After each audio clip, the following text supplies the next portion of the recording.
Bem-vindo novamente para nosso podcast, Cura pela Consciência. Eu sou Richard Lloyd Jones, é uma honra sempre de ficar aqui com a Dr. Cláudia Bernhardt de Souza Pacheco. Como vocês estão escutando nossos podcasts, sabendo que a gente está respondendo as perguntas que vocês mandaram para Instagram da Dr. Cláudia. E você tem perguntas aqui. Quantos podcasts a gente fez? 25, alguma coisa? Aqui dessa série, né? Fora os que a gente já fez em inglês, né, Richard? Você fez muitos livros baseados nesses podcasts. Isso, uma beleza. Bom. Hoje eu estava fazendo uma pesquisa de todas as vezes em nossos podcasts em inglês, que a gente tem mais de 200, que a gente fala sobre inversão. Nossa! Tem um documento muito longo. Como assim? A gente fez mais de 200 podcasts. Mais de 200 podcasts em inglês. Uhum. Nossa!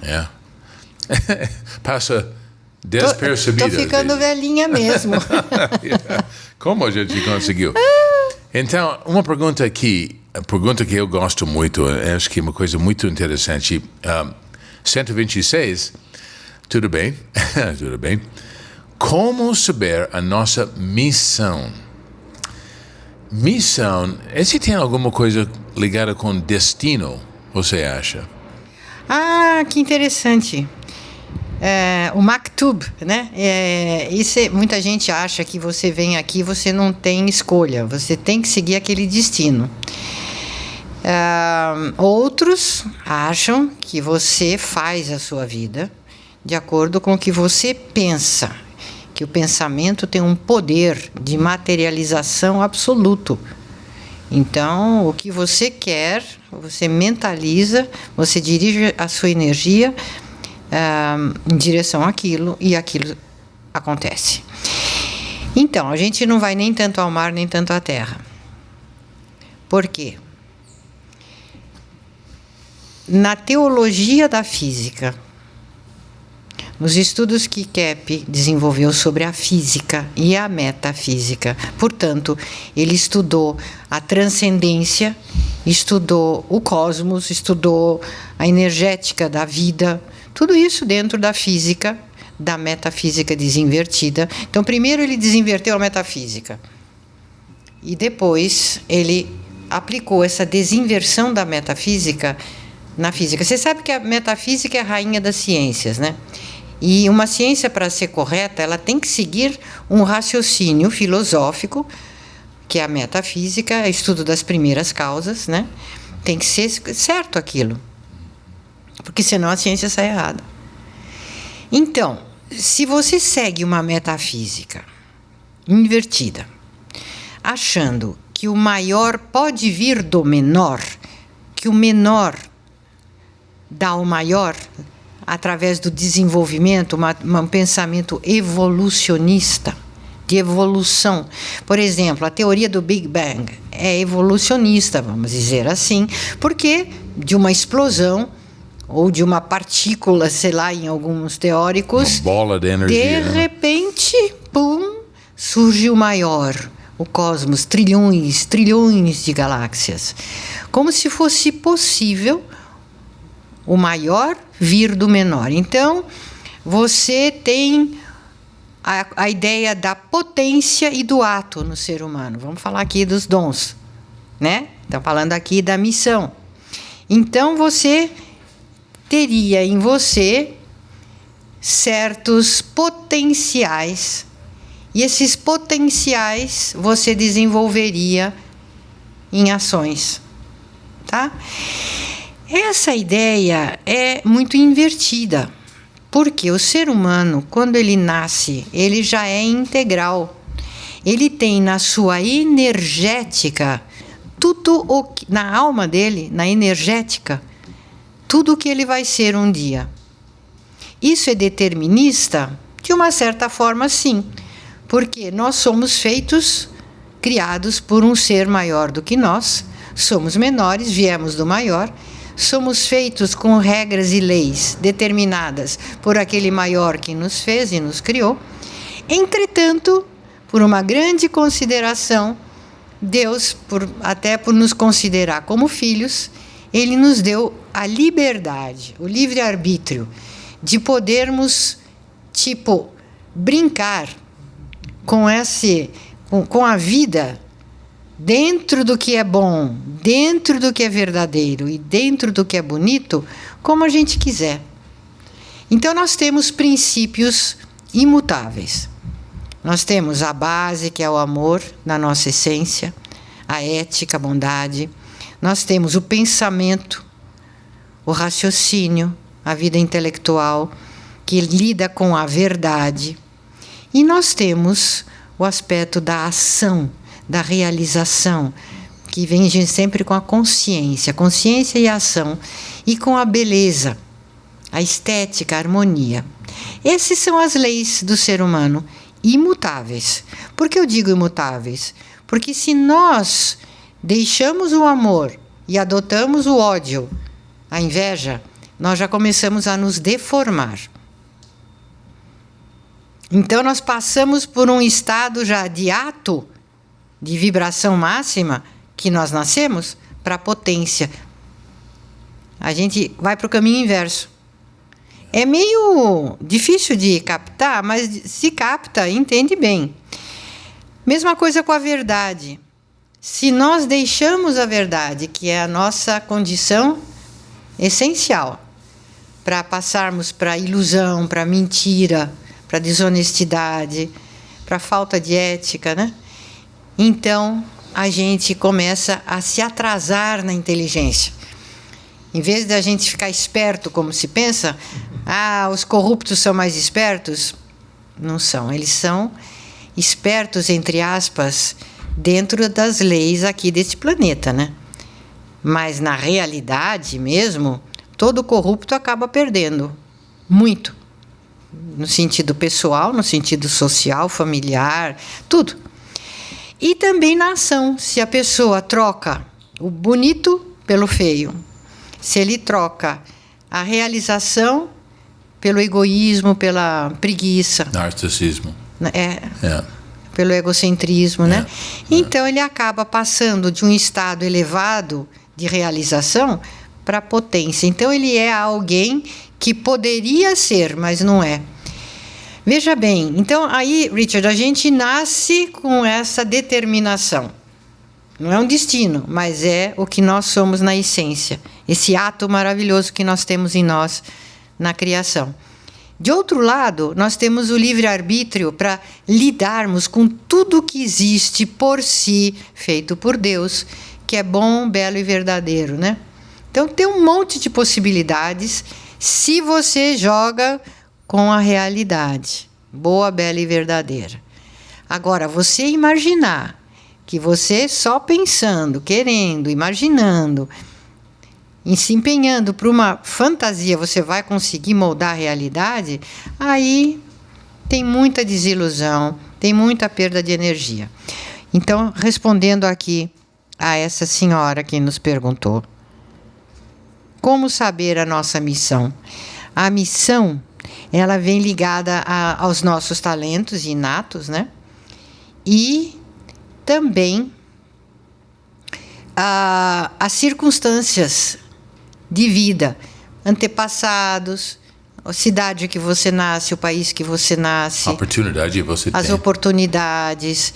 Então, você tem que ficar atento, você tem que prestar atenção para ver os sinais, para respeitar a realidade boa, bela e verdadeira, para respeitar, para tirar vantagem da realidade divina, para você não bater de frente e querer fazer a vida como você pensa. Porque na hora que a gente quer forçar a barra, às vezes parece uma coisa maravilhosa que a gente quer fazer, mas pode estar ligado à nossa megalomania, à vaidade, pode estar ligado a um monte de coisas, e aí a nossa inversão, danada da inversão, a gente não percebe que a gente está indo por um caminho errado, e as coisas acabam não dando certo. Então, aí, veja bem, não é a missão. A missão é algo que você fazendo, você vai participar desse todo divino lindo. Se você não fizer, vai fazer uma falta. Vai fazer uma falta naquele contexto, porque você foi como que programado para estar ali, naquele lugar, naquele tempo, naquele espaço, fazendo bem, para tornar a criação ainda mais bonita. Não sei, Cláudia, se tem alguma coisa com o que a gente faz e mais com a maneira que a gente faz, né? Porque, por exemplo, eu cheguei aqui no Brasil com nenhum plano de tornar professor. Não foi nenhum dos meus planos na vida inteira, né? Então, eu estava aqui em nossa empresa, o que precisa ser feito foi essa coisa de professor, ok. Então, mas, se eu estou fazendo isso, qualquer pessoa está fazendo o que você faz, ligada o mais possível com essa coisa da bondade, beleza, verdade, que a Cláudia estava falando, com sentimento bom, pensamento bom e ação na verdade, você está, de alguma maneira, cumprindo a missão, não é? Sim. Não é importante o que você está fazendo, mas como você vai. Se você vai fazer alguma coisa, estou falando sobre coisas boas, não de tornar o melhor traficante do mundo, não nesse sentido, mas se você está trabalhando em alguma coisa bom, e você está fazendo isso mais ligado possível com essas coisas universais, você falou, você está cumprindo uma missão de alguma maneira, não é? Que você está trazendo o seu ser no que você faz. Sim. Não é? Sim. Agora, além disso, Richard, parece que tem um certo plano divino, e eu acho que existe, que ele, numa inteligência impressionante, ele faz todos os cruzamentos, os contatos, respeitando a liberdade sua, e ainda assim você está servindo a um plano maior de beleza, de verdade, bondade. Então, quando você conheceu a trilogia em Nova York com a Susan Berkeley, eu entendo que quando você veio aqui e decidiu ficar, você estava aceitando um convite. Aceitando, sim. Aceitando um convite de Deus para você realizar o bom, o belo e o verdadeiro aqui, dentro desse trabalho que você faz. Essencial. Dr. Keppe sempre fala, aceitar para entender, né? Você precisa aceitar. Depois você vai... Talvez você não entenda. Eu digo, por que eu estou aqui? Por que eu preciso fazer esse trabalho que eu não estava planejando a minha vida? Mas aceitando isso, no futuro você vai entender. Não é? E é tão impressionante. Impressionante, porque bonita. Muitas vezes a gente não sabe se a gente está fazendo a escolha certa, se a gente está aceitando o que é certo. Às vezes as coisas parecem tão difíceis quando você escolhe uma coisa boa para ser realizada, porque tem muita influência ruim para que você não faça aquilo. Espiritualmente, socialmente, parece que tudo te impede de realizar aquele bem. Mas algo dentro de você, essa ressonância, essa sintonia com o ser divino, que é muito importante que vocês desenvolvam, essa ressonância com o ser divino vai então mostrar qual que é o caminho certo, qual que é o melhor caminho dentro dos bons caminhos, qual que é o melhor para você seguir. E é sempre um convite. Agora, os diabos também convidam. Então, a gente precisa desenvolver mais essa amizade com Deus, sabe? Essa amizade com Deus, para quando Ele fala conosco, a gente reconhece. Quando é Ele que fala ou quando é o inimigo que fala. Não é fácil, mas é possível desenvolver isso. Nossa, muito interessante. Tudo isso. E nesse sentido, nós somos um tipo de co-criador, né? A gente está participando da criação. Muito bonito. Ok. É como Maria, que é a corredentora. Que ela participa da redenção. Ela não é a redentora. Cristo poderia realizar a redenção totalmente sozinho, se materializar como homem aqui, mas o plano do Pai não foi assim. Ele quis usar uma mãe, uma mulher, e usou Maria como a porta para Deus entrar aqui. Parece que foi, em parte, por causa da inversão logo do início, né? Quando os homens e a mulher não aceitou. Então, ele precisa, através de uma mulher, é verdade, mostrar uma aceitação. É verdade. Olha o respeito que Deus tem por nós. Oh, meu Deus. Na nossa Amor. Liberdade. Se um dia no passado uma mulher e um homem rejeitaram, então precisaria um homem e uma mulher, seres humanos, aceitarem agora. E ele usou Maria. E ela aceitou. E ela aceitou. Graças a Deus. Graças a Deus mesmo. Se ela não tivesse aceitado, a gente estava frito. Então, essa questão de não aceitar Nossa Senhora é uma coisa... É meio suspeito. É meio suspeita mesmo. 127, tem alguma coisa que Nossa Senhora desse pergunta? Fiquei intrigada. A senhora tem uma religião específica. Você vai ter uma resposta muito bonita para isso. Qual é a doutrina por trás dos seus ensinamentos? E ela falou, muito do que a senhora fala sobre o Brasil e renovação da terra é anunciada nas diversas aparições de Nossa Senhora. Pelo mundo, mas com outra linguagem. Então, a faculdade que você organizou foi diretamente ligada com Nossa Senhora, né? Eu tenho que dizer que não precisa ser muito Sherlock Holmes para descobrir, né? Que eu sou uma pessoa que tem uma grande devoção à Mãe de Cristo.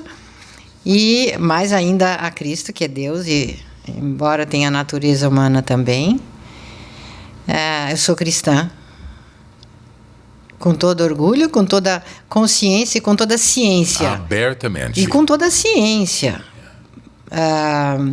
Então, eu posso dizer que a ciência da trilogia analítica, da psicanálise integral, ela foi um instrumento para mim de confirmação e de estudo, de entendimento de questões teológicas que são discutíveis.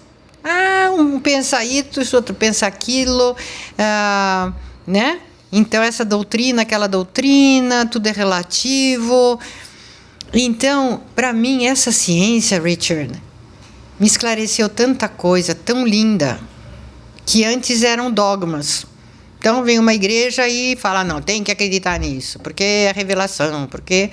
Então, para quem tem uma cabeça mais científica, muitas vezes fica difícil de acompanhar, né? Mas, no caso, essa ciência que Kepp desenvolveu foi um instrumento de entendimento desses dogmas, principalmente na parte da física. Imagina, a física dando condições, que é uma física desinvertida, dando condições da gente entender uma porção de coisas e de milagres e de dogmas que antes ficavam como dogma. É uma verdade da fé que tem que ser obedecida. Então, eu posso dizer que eu não sou seguidora roxa de igreja. Eu acho que a igreja fez um papel e faz importantíssimo. A igreja, ela não é aquilo que está exatamente em 4 paredes ou 5 ou 10 paredes. Ela não é necessariamente os clérigos que estão compondo essa igreja. Ela é muito além. A igreja é o Espírito de Cristo dentro de nós na Terra, atuante, através de seres humanos. Então, essa igreja, ela vai se expandir muito à medida que for conhecido esse aspecto científico do cristianismo, e até posso dizer de muitos dogmas da Igreja Católica, apostólica, seja ortodoxa, seja romana. Os católicos desenvolveram muito esse aspecto da doutrina. E os protestantes tinham muita razão em muita coisa da crítica que eles fizeram à corrupção do clero. Mas aí eles perderam algumas coisas primordiais. E isso ficou uma lacuna, uma falta para eles, porque daria muita força para eles, espiritual, se eles conseguissem entender pela nova física algumas coisas que são dogmas, que ficou só como uma afirmação dogmática, assim, né, extremada. Então, ela me fez uma pergunta, e se você quiser saber mais que religião que eu tenho, então tem que fazer o nosso curso de teologia. porque inclusive eu dou muitas aulas, participo de muitas aulas. E quem que tem aqui no nosso curso? Tem católicos, ortodoxos, romanos, um montão, tem judeus, tem até pessoas de Umbanda que vêm interessados que ciência que é essa. Espíritos, né? Espíritas. E tem quando eu estive trabalhando em Londres, eu acho muito interessante isso. Quando eu estive trabalhando em Londres, eu tinha um cliente iraniano, islâmico, e ele falava assim: por que vocês não vão para o Irã? Eu falava: pelo amor de Deus. Ai, meu Deus do céu. Ele falava assim: mas se vocês forem para o Irã, esse cristianismo eles vão aceitar. Então, mas esse cristianismo Cristo é Deus, né? Mas ele disse: mas como vocês falam, os iranianos vão aceitar. Infelizmente, esse não foi o caso, mas as profecias falam que um dia os iranianos vão se tornar cristãos, né? Os islâmicos. Vai haver uma religião para todos os povos, mas não dogmática, né? Sim. Bem científica mesmo. Exatamente, prático. E transcendental, e que faz com que a visão da religião se amplie muitíssimo. E como Maria fala em Amsterdã, ela é mãe de todos os povos. Ela é mãe dos negros, dos amarelos, quer dizer, dos africanos, dos asiáticos, dos indígenas, dos brancos, de todos. Ela é mãe de todos. E isso um dia vai acontecer na humanidade. A nossa faculdade, o nosso trabalho, é um prenúncio disso. Nós trabalhamos para isso, porque nós trabalhamos pela paz. E se até hoje o assunto de religião continua sendo um dos maiores estupins de irmãos matarem irmãos, tem algo muito errado na filosofia dessas religiões. Muito errado. E que não tem nada a ver com Deus, com absoluta certeza. Que nada justifica um irmão matar outro irmão. Eu me lembro uma cientista cristão falando uma vez para um ateu: mas eu não acredito no Deus que você não acredita também. Deus é outra coisa, não é que você está mandando, que ele manda tudo para matar, ele tem prazer nos outros de morrer, de sofrer. Ele não acredita nesse Deus, como você estava falando. Deus é coisa outra. Então ele se acha ateu, mas vai ver que ele é muito mais teísta do que muitos que se dizem religiosos, né? Então esse é um assunto bombástico, porque cada pessoa que está numa igreja, Richard, ele pensa que ele é Deus, praticamente. A soberba toma conta do religioso. Isso é um perigo, porque ele é o dono da verdade. Então tem um monte de verdades em briga. Impossível. É impossível, alguém está com a verdade, mas sempre ele acha que é ele que está, porque Deus está com ele.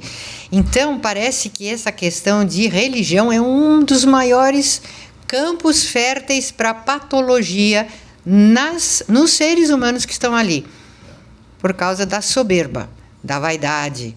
Eu que sei, eu represento Deus. Ai, ai, ai. Patologia do poder. Patologia do poder religioso. 128. E boa. Deus que leva, né? Depois fala que isso é coisa de quem acredita em Deus, que é uma besteira isso aí. Imagina, é o contrário. Vamos lá. Doutora, por favor, fale um pouco sobre a mulher que está sendo rejeitada. Como lidar com essa questão que envolve filhos é tão dolorida para nós. Por favor, como uma chamada de ajuda, né? Como reagir a isso? Bom, aqui eu tenho que falar que tem aqui na nossa faculdade um movimento que chama Mulheres no Divã.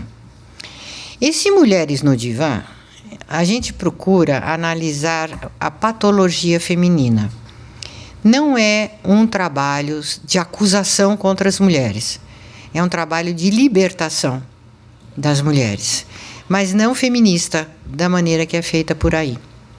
Esse trabalho, baseado no meu livro Mulheres no Divã, que seria até interessante que essa pessoa lesse esse livro. Então, o que a gente nota? Que nós, mulheres, projetamos a nossa vida interior, geralmente nos nossos companheiros. O que nós sentimos, o que nós pensamos, nós colocamos no nosso companheiro.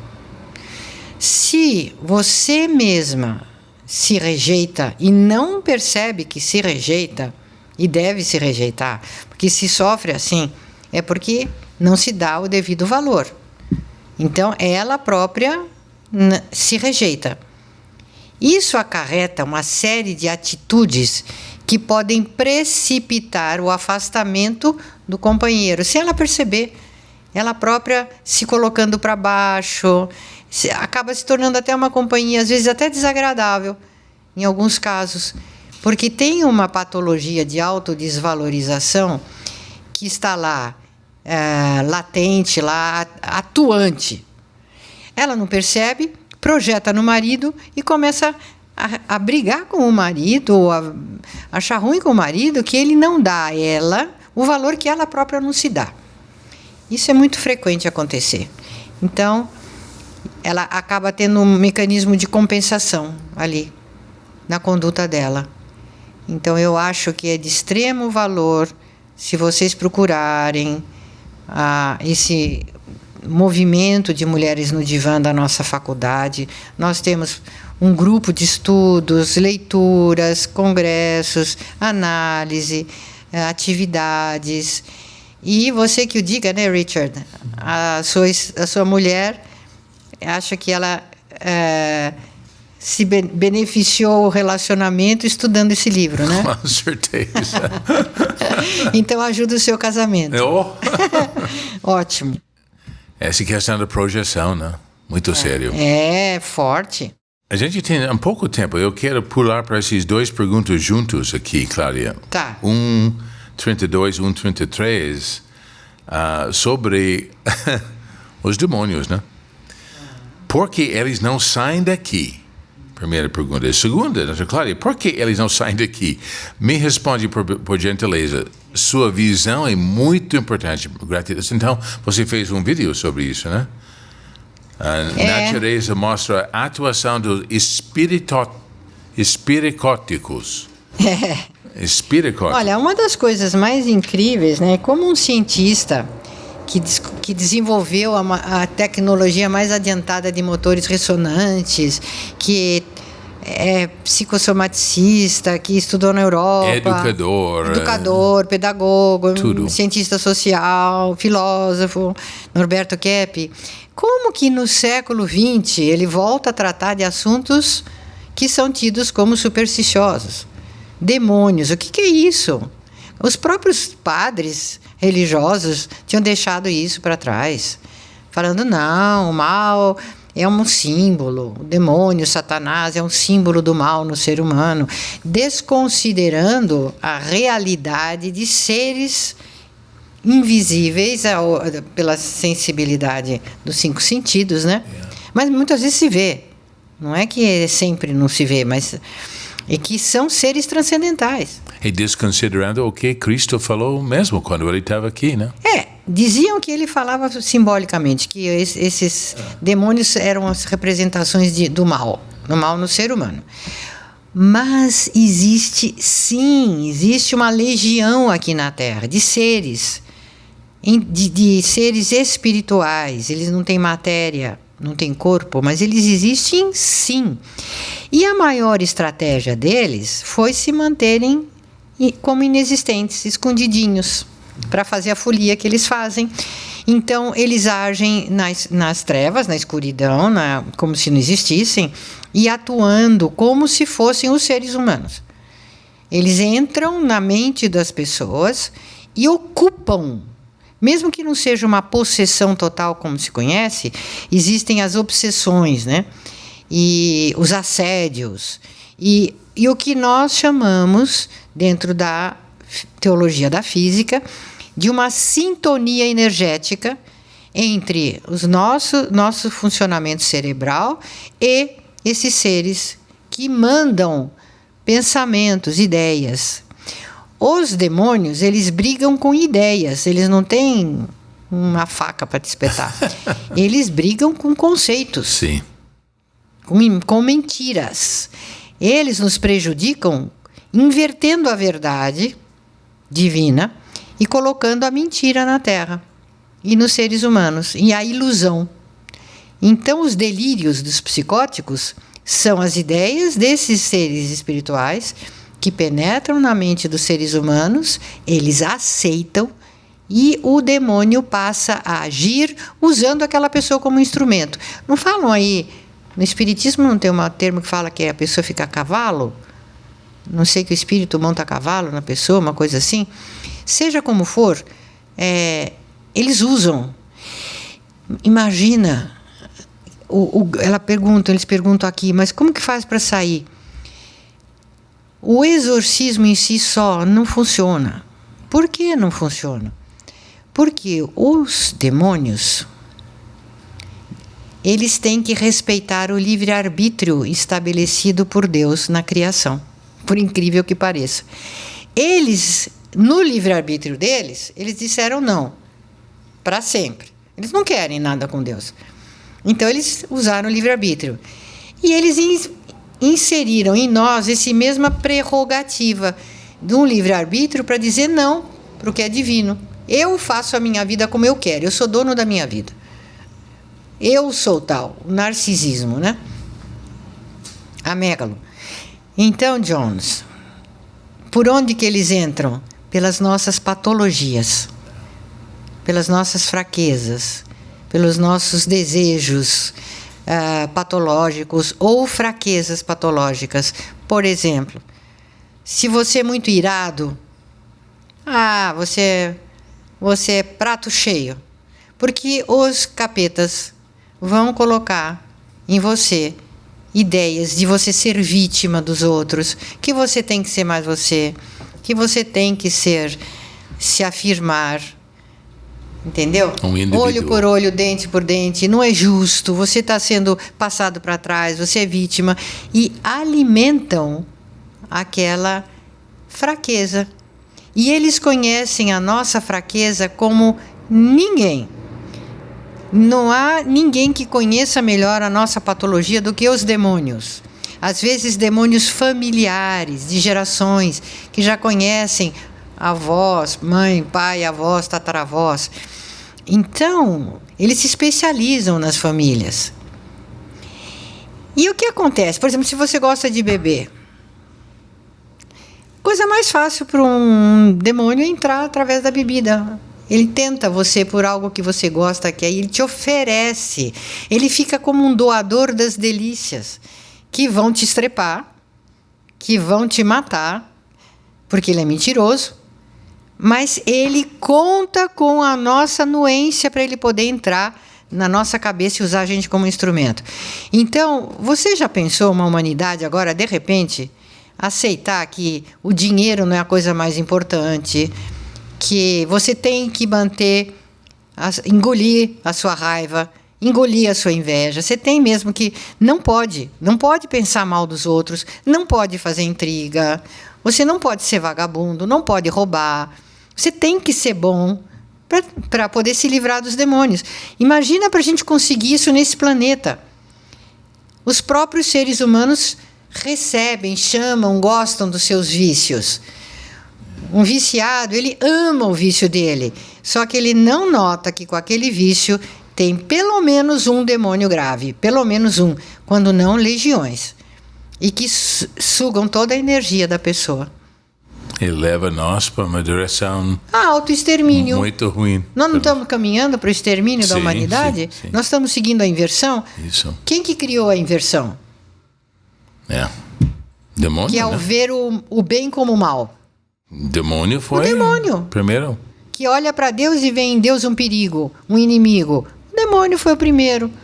Essa é a grande inversão. Depois ele vem, trouxe isso para nós, né? E a gente aceitou, e agora isso está em nós, e isso precisa ser corrigido de alguma forma. Deus tem um plano dele, nós estamos trabalhando aqui para colaborar nesse plano, mas o ser humano tem que descobrir os seus pontos fracos, as portas que...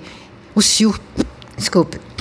ciúmes, nossa, é uma porta aberta para os demônios fazerem estragos. Então, gente, nós temos aqui uma situação complicada. Ainda bem que tem Deus e tem anjos para ajudar, e tem a Mãe de Cristo também para ajudar, para aqueles que acham que não, mas eu sei que tem, e eu sei que ela ajuda. Então é uma vivência assim muito científica, e dá para entender perfeitamente essas questões da Mãe de Cristo através da nova física, da energética, né? É muito bonito estudar a teologia através da nova física. Mesmo. É lindo. É lindo. Então, eu acho que você que está nos assistindo, não perca tempo, viu? A vida passa rápido. Não deixa para amanhã. Procura estudar. Leia. Procura fazer um curso. Nossa entidade aqui não é para fins lucrativos, é para fins humanitários. Nós estamos aqui oferecendo um bem que você deve ficar... O que é isso, né? Tal. Mas dá uma chance para conhecer, para se conhecer melhor... E conhecer esses assuntos teológicos, filosóficos, científicos, que vão poder te ajudar muito. E vai poder fazer a diferença na sua casa, na sua família, com seus amigos. E pela ressonância, né, Richard? Vai chegar até do outro lado do planeta. Nossa esperança. Então, muito bom que a gente tem esses podcasts também para iluminar. Não é esperança. Não. Não, é ciência mesmo. Sim, ok. É ciência mesmo. Ressonância é uma coisa científica. Já tem experimentos com macacos. Vai acontecer. Que funciona mesmo a ressonância energética. Não tem mais. Thank you very much, Richard. Até o próximo. Tchau, tchau.